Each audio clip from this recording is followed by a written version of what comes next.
노벨 경제학상을 수상한 심리학자이자 행동 경제학의 창시자인 다니엘 카네만이라는 사람이 인간이 삶을 어떻게 기억하고 평가하는지를 보여주는 하나의 실험을 진행했습니다. 그는 실험에 참가한 사람들에게 먼저 차가운 얼음물에 손을 1분 동안 담그게 했습니다. 그리고 얼마간의 시간이 지난 다음에 지난번과 똑같은, 방금 전과 똑같은 온도의 차가운 얼음물에 다시 한번 손을 담그게 했고요. 거기에 끝내지 않고 30초 동안 이전보다 조금은 덜 차가운 물에 손을 담그게 했던 거예요. 그러니까 앞에 했던 그 실험은 1분 동안 차가운 얼음물에 손을 담근 것이고요. 뒤에 두 번째 했던 실험은 총 1분 30초 동안 차가운 얼음물에 손을 담근 것입니다. 그리고 나서 참가자들에게 질문했습니다. 똑같은 실험을 한 번만 더 반복했으면 좋겠는데 둘 중에서 어떤 실험을 한 번 더 할 것인지를 선택하게 한 거예요. 그랬더니 놀랍게도 참가자의 80%가 두 번째 실험, 1분 30초 동안 손을 담갔던 그 실험을 내가 다시 하겠다라고 선택을 내렸던 것이죠. 더 오랜 시간 동안 차가운 물에 손을 담그더라도 조금은 덜 고통스러운 마무리를 선호했다는 건데요. 여러분, 다니엘 카네만은 이 실험을 통해서 피크 앤드 법칙이라는 것을 말했습니다. 피크 앤드 법칙이 무엇인가? 인간은 자신의 경험에 대해, 자신이 했던 어떤 경험에 대해서 떠올리게 되었을 때 자신이 실제로 경험했던 그 일들의 평균값으로 어떤 사건을 평가하는 것이 아니라 두 가지 내용으로 평가를 한다는 거예요. 하나는 피크, 그리고 또 하나는 엔드. 이 두 가지를 가지고 기억한다라는 것입니다. 여기서 피크는 뭐냐? 그것이 최고의 경험이 되었든 최악의 경험이 되었든 가장 강렬했던 순간을 기억한다라는 것을 의미하는 거고요. 엔드는 사람은 어떤 중간 과정에 대해서 세세하게 다 기억하는 것이 아니라 가장 마지막 순간을 기억하게 된다는 거예요. 그래서 사람은 이렇게 피크와 엔드라는 두 가지 기준을 토대로 어떤 사건이나 또는 물건이나 그리고 사람에 대해서 좋고 나쁨을 평가하게 된다라는 것이죠. 여러분, 우리에게 있어서 2025년의 피크, 가장 강렬했던 순간은 과연 무엇입니까? 그리고 2025년의 엔드, 가장 마지막 순간은 과연 어떻습니까? 우리가 흔히 끝이 좋으면 다 좋다라는 이야기를 하죠. 사람이라는 존재가 그렇죠. 끝이 좋으면 다 좋고 끝이 나쁘면 다 나쁘게 생각하게 되는 거예요. 우리가 한 해를 끝까지 잘 마무리해야 하는 이유가 바로 여기에 있는 것이죠. 마라톤 경기를 보면 어떤 선수는 초반에 선두권으로 막 치고 나가는데 시간이 지날수록 점점 뒤로 밀리다가 어느 순간 결국에는 완주하지 못하고 그 경기를 포기해버리는 그런 모습을 보게 될 때가 있습니다. 뒷심이 없는 거예요. 그래서 마무리를 잘 짓지 못하는 것입니다. 여러분, 마지막 순간까지 포기하지 않고 달려갈 수 있는 뒷심이 있어야 한다는 것이죠. 신앙에 있어서도 마지막이 중요합니다. 오늘 말씀을 보시기 바랍니다. 베드로가 만물의 마지막이 가까워왔다라고 이야기하고 있어요. 마무리를 짓는 것에 대해 이야기합니다. 끝에 관한 이야기를 하고 있는 거예요. 우리가 매년 이맘때가 되면 깨닫게 되는 분명한 사실이 있죠. 그것은 지금도 시간은 계속해서 흐르고 있다는 것입니다. 시간은 쉬지 않고 흘러갑니다. 절대로 뒤로 돌아가지 않아요. 새해가 시작한 게 엊그제 같은데 어느덧 시간이 흘러서 12월의 끝자락에 이르게 되었습니다. 여러분, 우리는 이 모습을 보면서 깨달아야 합니다. 베드로가 했던 말처럼 만물의 마지막이 점점 더 가까워져 가고 있구나. 이 사실을 인식하면서 매일매일의 삶을 살아갈 수 있어야 된다는 거예요. 매년 한 해가 지나가는 것처럼 우리의 삶도, 그리고 이 세상도 결국에는 끝이 있겠구나. 이 사실을 기억하면서 마지막 때를 살아가는 삶의 태도가 무엇인지를 고민하면서 살아가야 한다라는 것이죠. 여러분, 오늘 본문 말씀에서 베드로는 마지막 때가 가까이 왔을 때 그리스도인이 어떤 모습으로 살아가야 하는지에 대해서 가르쳐주고 있습니다. 우리가 지금까지 믿음의 길을 잘 걸어왔는데 거기에서 만족하고 그치는 것이 아니라 마지막 순간까지, 끝까지 뒷심을 가지고 믿음의 경주를 달려갈 수 있어야 한다라는 거예요. 여러분, 오늘 우리가 드리는 2025년의 마지막 주일 예배를 하나님께 온전히 올려드리시기 바랍니다. 오늘 우리에게 주신 하나님의 세미한 음성을 듣기 위해서 더 간절한 마음으로 귀를 기울이시기 바랍니다. 그리고 우리에게 하나님의 말씀이 선포되고 주님의 음성이 들려올 때 하나님의 뜻에 순종하시기 바랍니다. 우리가 그렇게 하나님을 예배하기 시작할 때 우리가 드리는 이 예배의 자리에 하나님의 놀라운 은혜가 충만하게 부어질 줄로 믿습니다. 오늘의 첫 번째, 우리는 깨어서 기도해야 한다라는 것입니다. 우리 다 같이 오늘 본문 7절 말씀을 한 목소리로 읽겠습니다. 만물의 마지막이 가까이 왔으니 그러므로 너희는 정신을 차리고 근신하여 기도하라. 아멘. 여러분, 지금 사도 베드로가 기도하라 라고 말을 하고 있는데 그냥 기도하라고 말하지 않았습니다.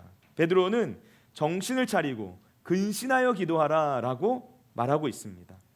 공동 번역 성경은 이 7절 말씀을 어떻게 번역했냐면요, 세상의 종말이 가까이 왔으니 정신을 차려 마음을 가다듬고 기도하십시오, 이렇게 번역을 했어요.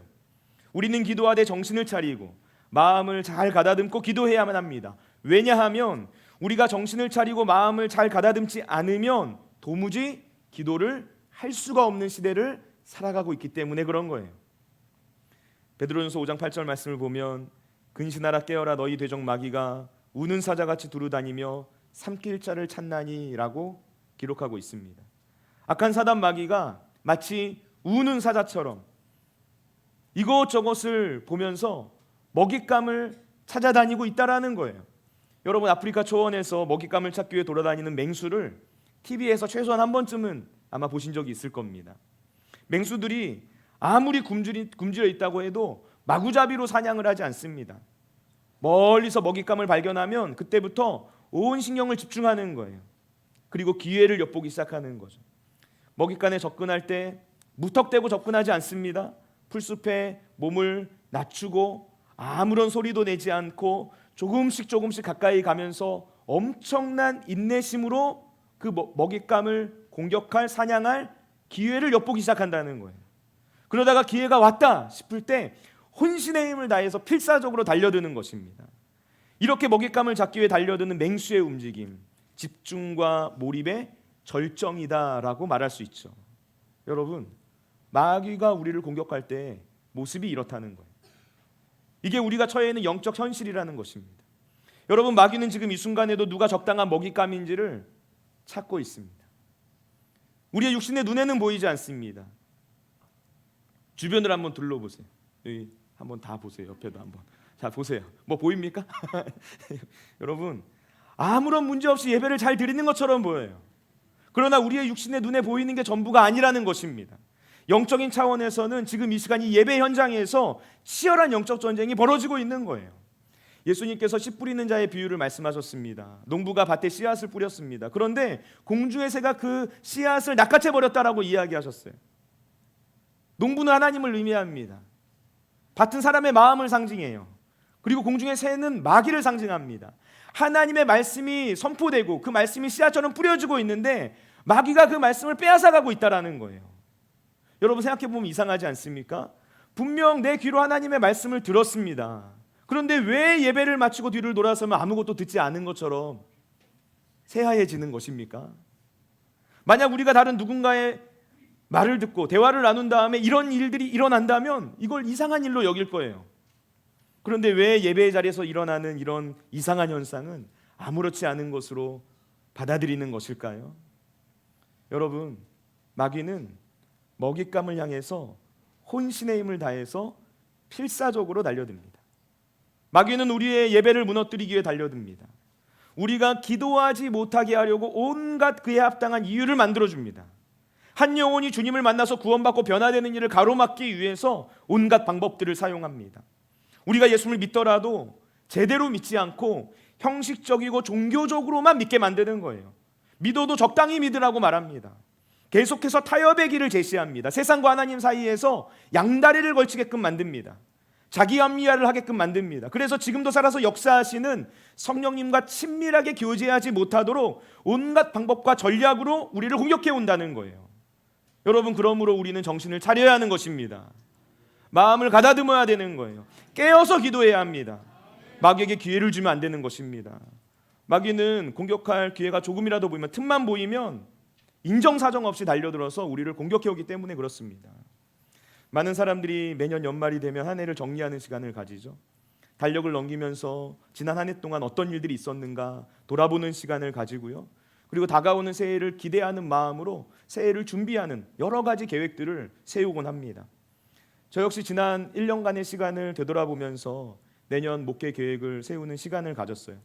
오늘 예배를 마치고 공동의회 때 내년 목회 계획에 대해서 보다 더 자세하게 상세하게 말씀드리겠지만, 여러분, 내년에는 우리 금요 철야 기도회를 상반기와 하반기에 12주씩 각각 드리는 일정으로 계획을 세웠습니다.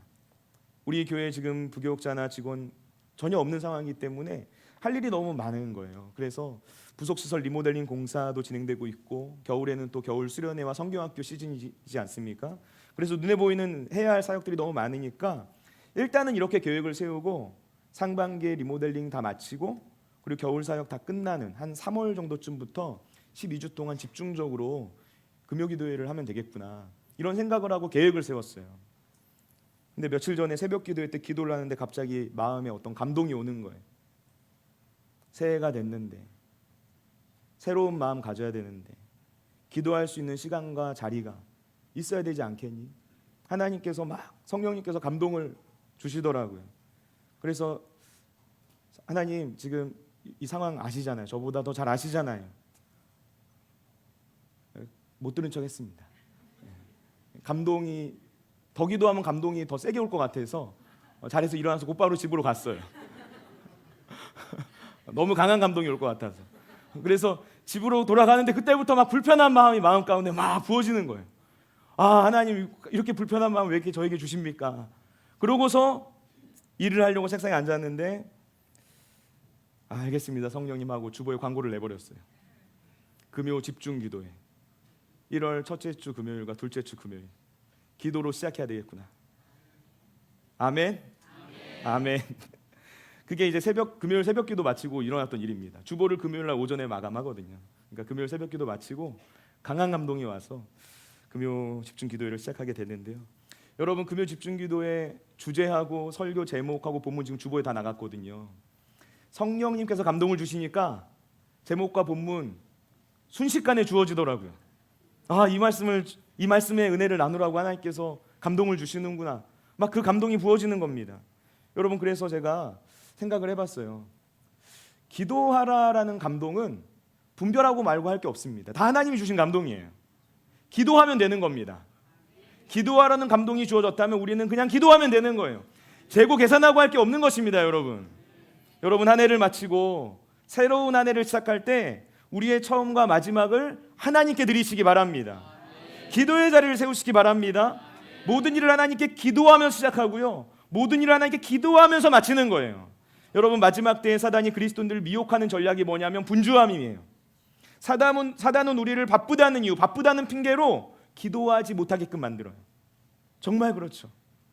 우리는 바쁘다는 핑계로 기도를 소홀히 하게 될 때가 많습니다. 하지만 예수님을 생각해 보세요. 예수님은 식사할 틈도 없을 만큼 바쁘셨어요.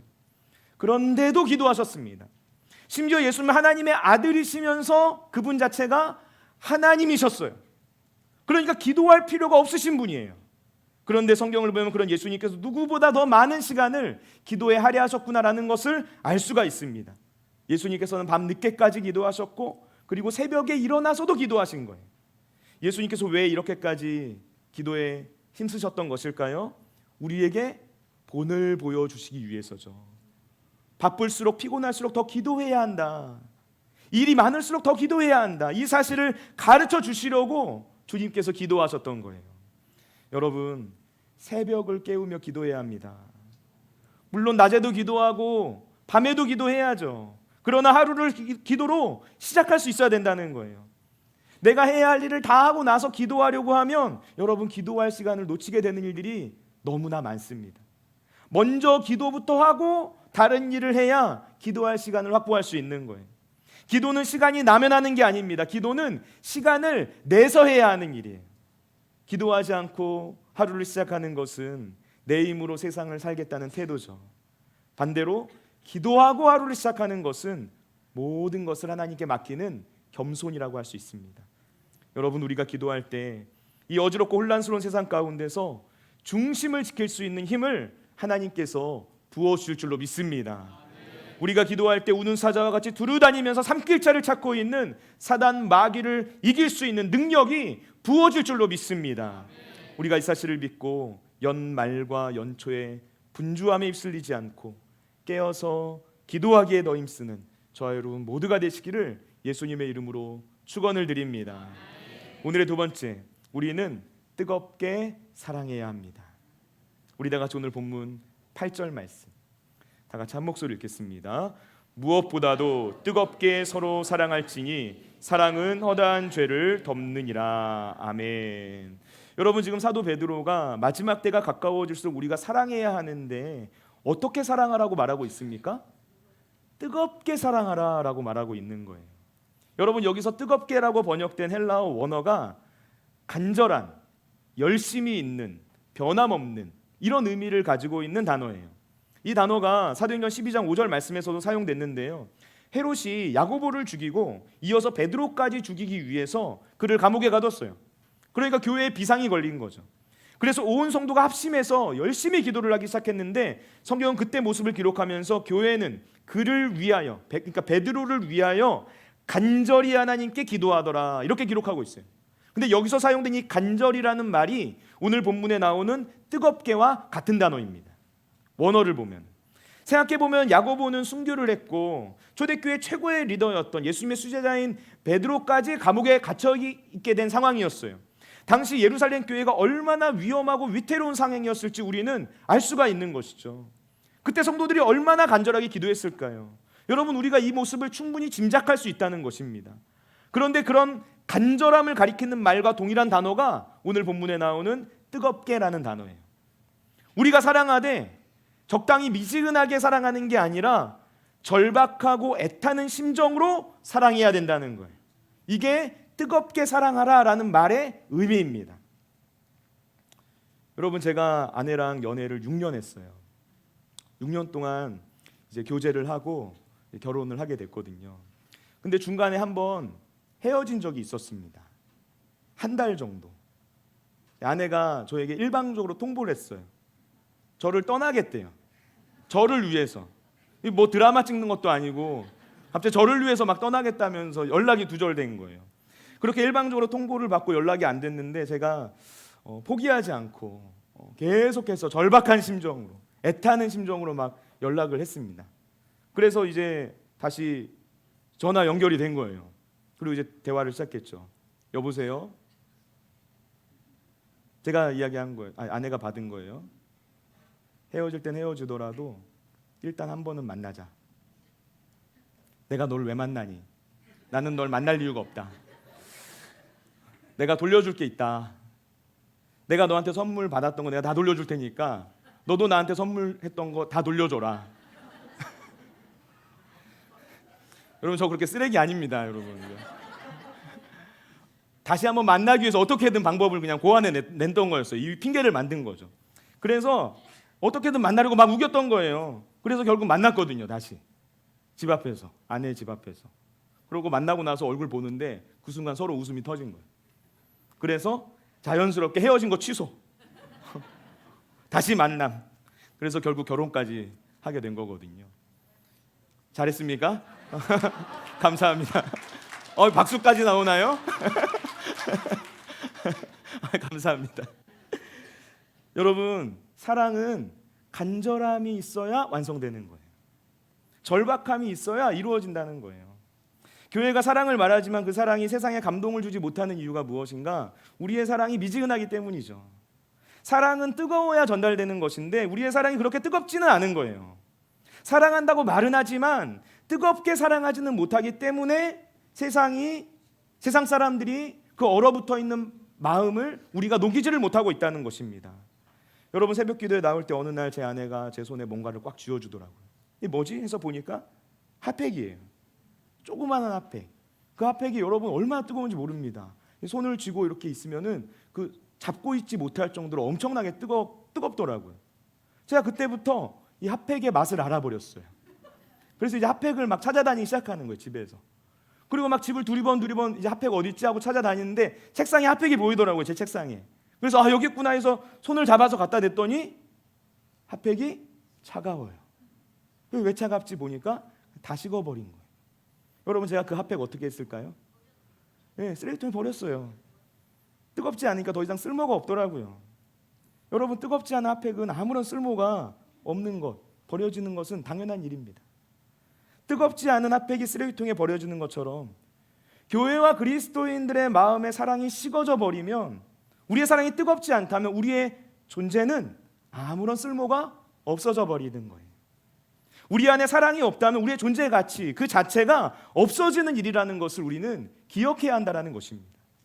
여러분, 오늘 본문 베드로전서 4장 8절 말씀에서 베드로가 사랑은 허다한 죄를 덮는다라고 말했어요.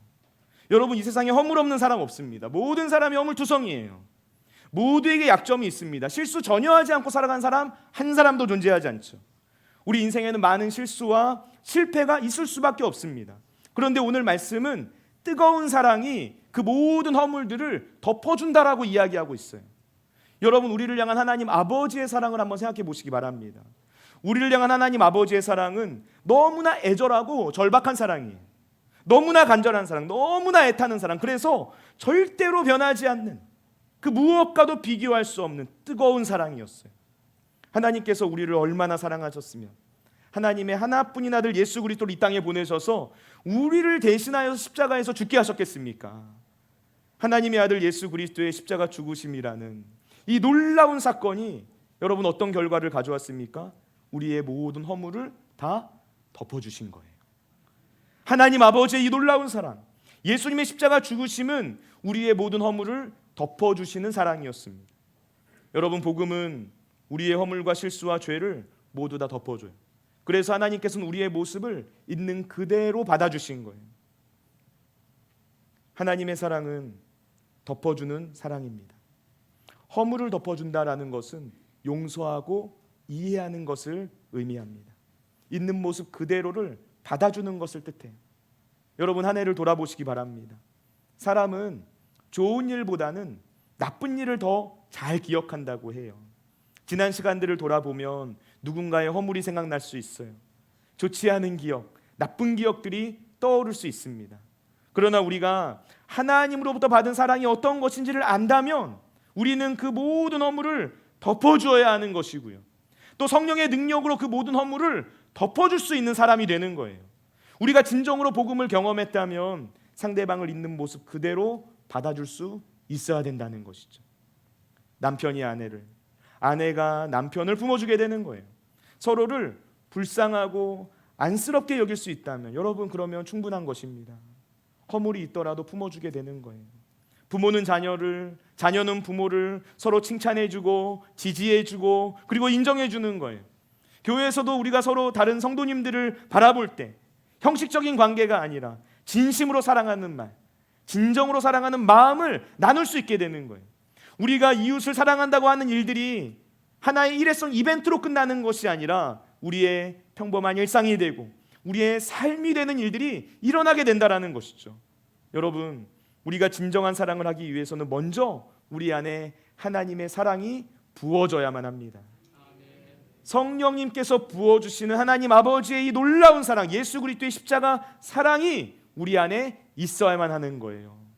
우리 다 같이 로마서 5장 5절 말씀 한 목소리 읽겠습니다.